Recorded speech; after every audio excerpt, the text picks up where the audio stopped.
Avec cette fraîcheur du moment, les bonnets et les écharpes sont ressortis des placards. Ce matin, la métropole lilloise a revêtu son blanc manteau, ce qui a généré quelques bouchons, mais aussi des retards de 15 à 40 minutes pour les bus. Alors même si les routes ont été dégagées, il faut tout de même rester prudent au volant et vigilance également à pied, car une chute peut vite arriver. Sur ces images, on voit la Grand Place totalement recouverte de neige. Ce matin, les agents de service de propreté de la ville étaient sur le pied de guerre.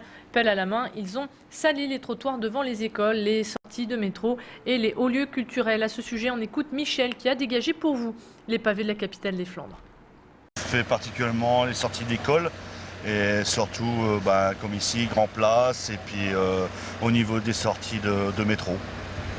Alors c'est quoi l'intérêt alors? L'intérêt, c'est que les gens ne tombent pas, que en fait, les trottoirs soient dégagés en neige.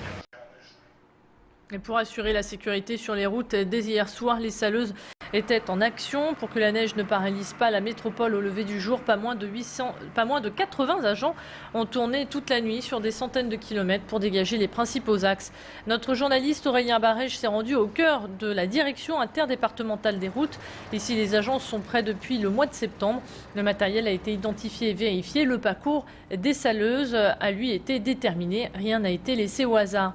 Pour le moment, le salage préventif est privilégié. Jeudi, on attend d'autres chutes de neige. Si elles sont plus importantes, alors il faudra utiliser des déneigeuses. Explication.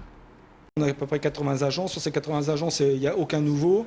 Et la viabilité hivernale ne se prend pas la dernière journée. Là, on est déjà sur l'affaire depuis le mois de septembre. Préparation du matériel, reconnaissance des circuits, etc. par tout le personnel, quoi.